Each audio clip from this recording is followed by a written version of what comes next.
Have you ever thought of knowing the probability that you will have 0 win, 1 win, 2 wins, 3 wins, or more playing Mobile Legends in a single day? How about the probability of the number of COVID cases in a single day? Or the probability of knowing that your crush will chat you within the week? These are examples of probability distribution. And remember that variables are associated with probability. Thus, these variables are what we call random variables. On the next slide, you are going to learn what is the meaning of a random variable and what are the two types of random variables. A random variable is a variable whose values depend on the outcomes of a random event, or whose values are determined by chance. Let's take for an example. I will give you 15 seconds to get a 2 5-peso coin, and we are going to make an experiment.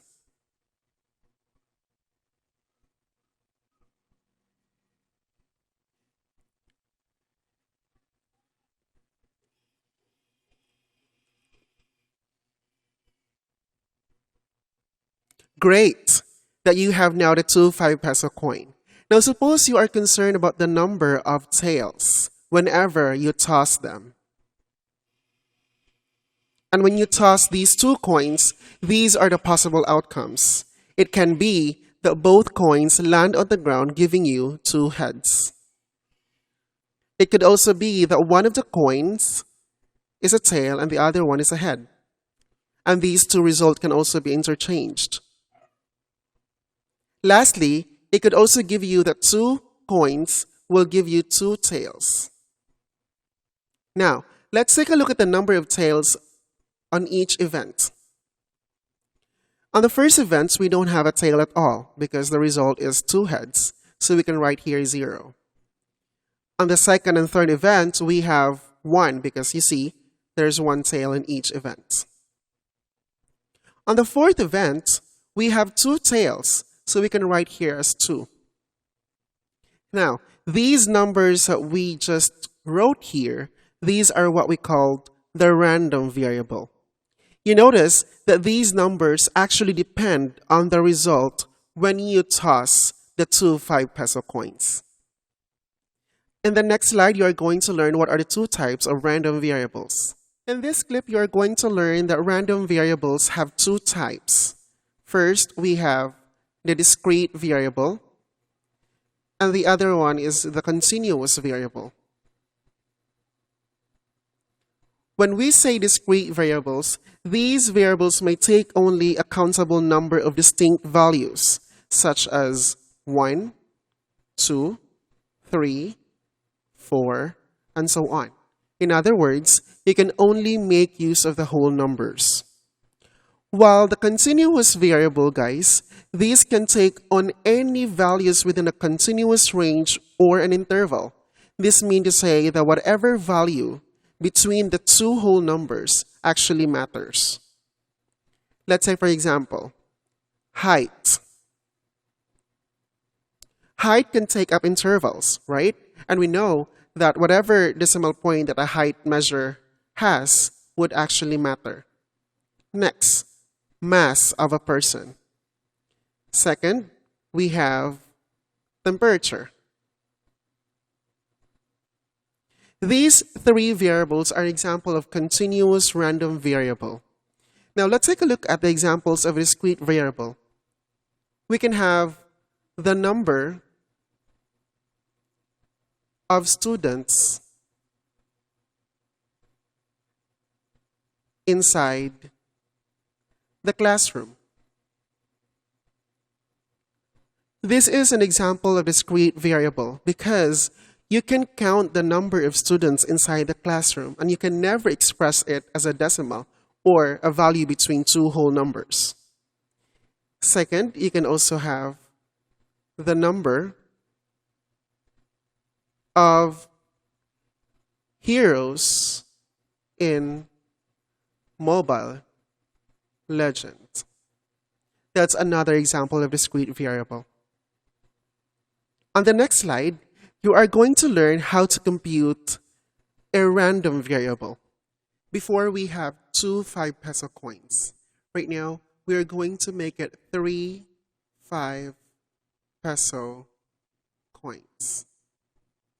And suppose you are concerned on the number of heads.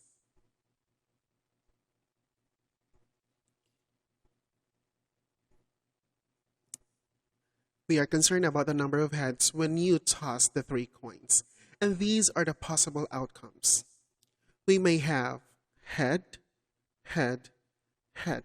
This means to say that all 3 coins, they would give you heads when they land on the ground.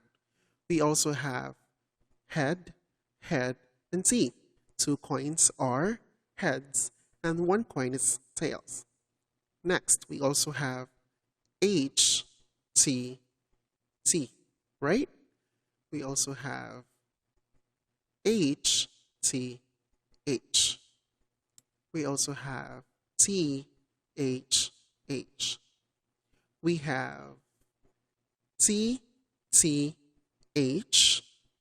And we also have T, T, T. I think we already have an 8 here. 1, 2, 3, 4, 5, 6, 7. We need one more item. What is it? We have HHT. We have HTT. We have HTH. We don't have the THT. Right? So we should have 8 possible outcomes. 1, 2, 3, 4, 5, 6, 7, 8. We're good. How did I know that it's going to be 8? This is actually the concept of solving the power function. If you have an event which has 2 possible outcomes, in this case we have what? Head and tail. You just have to do the power function. We have p of x equals 2 to the power of x. The base 2 here is the possible outcomes, and the numerator here is a number of tools or instruments. If you notice here, you have 3 5-peso coin. So what you would need to do, you would have just to do 2 to the power of 3, and that's equal to 8. So basically, we should have 8 outcomes. And let's count it again. 1, 2, 3, 4, 5, 6, 7, 8. Okay. Now, since we are concerned about the number of heads, let's take a look at each event. We have 3 heads here. We have 2 heads here. We have 1 head here. We have 2 heads here. We have 2 here. 1 here. Here we don't have anything. And here we have 1 head here.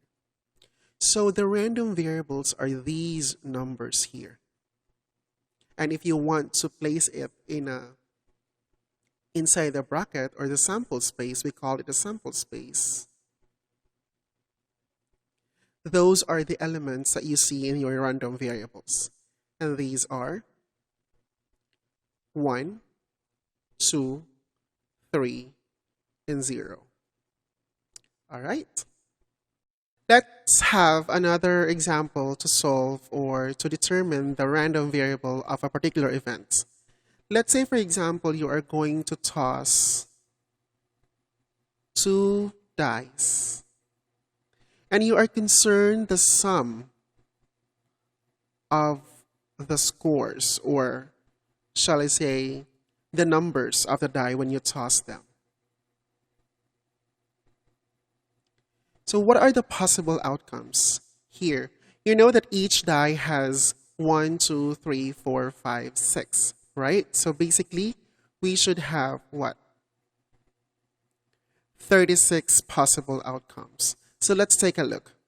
Let's say, for example, the first die here, we have the results 1, 2, 3, 4, 5, and 6. And let's say, for example, we have the second die here. We have these results 1, 2, 3, 4, 5, and 6. Now, we are concerned about the sum of those numbers when we toss a die. We have, what is 1 plus 1 here? 1 plus 1, we have 2 here. 1 plus 2, we have 3 here. 1 plus 3, we have 4 here. 1 plus 4, we have 5 here, 6 and 7. We are going to fill the entire square here, guys, following the same pattern or behavior. So this one here, 1 plus 2, we have 3, we have 4, we have 5, we have 6, and we have 7 here. We have 4 here, we have 5 here, 6, 7, 8, 5, 6, 7, 8, 9, 6, 7, 8, 9, 10, 7, 8, 9, 10, 11, 8, 9, 10, 11, 12. This follows these numbers that are in sky blue are the random variables of this event when you toss 2 dice and you want to get the sum of the scores. If you want to place these random events in a sample space notation, you would have this. You would have 2, 3, 4, 5, 6, 7, 8, 9, 10, 11, and 12. And you're done. That's how easy it is.